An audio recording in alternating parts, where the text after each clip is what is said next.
Donald Trump in the past few days has not once but twice talked about how he wants to be a dictator if he wins re-election in 2024. We love this guy. He says, "You're not going to be a dictator, are you?" I said, "No, no, no, other than day one."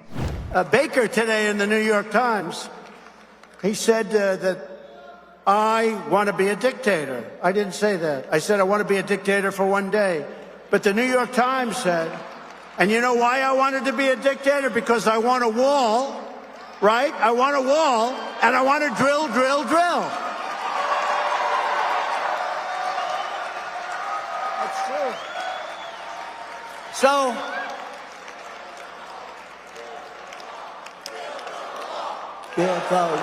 well, we did.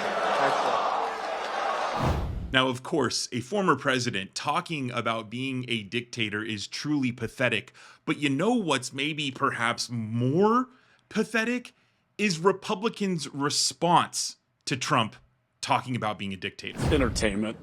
You know, we've been around him long enough. It's entertaining. I think it was a joke. I think that's probably just fairly kind of typical Trump rhetoric. We all know Trump uses unique expressions when he explains things. Sometimes a little baby will spout off all sorts of words that you don't take them either literally or seriously. And that's a bit of what we're seeing, I think, from President Trump in his campaign right now. Oh no, it's just entertainment. He's joking. Oh, he's a big baby. Wake up. Wake up, Republicans. He's already shown you that he wants to rule with absolute authority. And it won't just take place on day one and that's it. If Donald Trump gets a little taste of authoritarianism, he is going to arrest all of his political opponents. Joe Biden, Barack Obama, Liz Cheney, Adam Kinzinger, the two Republicans who sat on the House Select Committee, they will be arrested. Nancy Pelosi, Chuck Schumer, you better believe it. People in the media, you better believe it. Once Donald Trump gets a taste, it's not going to stop. It will be literally the end of our democracy. Now, if you're thinking, oh, Brendan, man, that's a stretch. You know, the military will stop him. The courts will stop him. He has said that he will surround himself with people who are ultra mega so that they can steamroll generals and courts.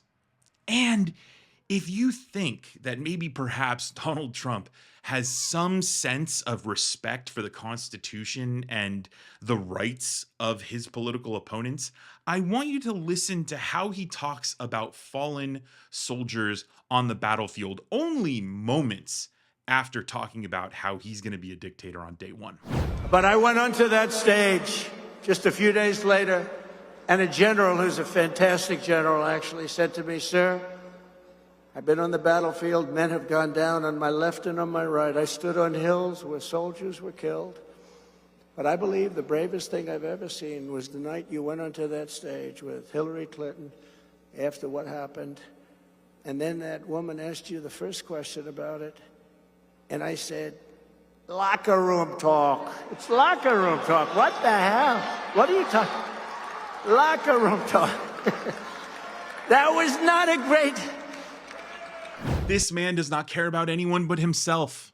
He thinks that the men and women who died on the battlefield, who gave the ultimate sacrifice, he doesn't think they're as heroic as he was the night he stood up and said to Hillary Clinton that it was just locker room talk when he was referring to grabbing women by their genitals.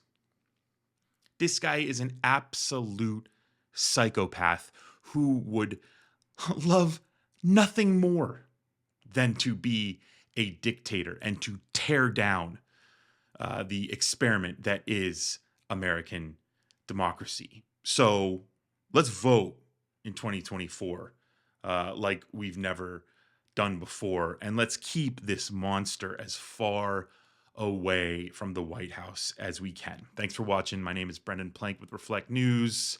See you in the next video.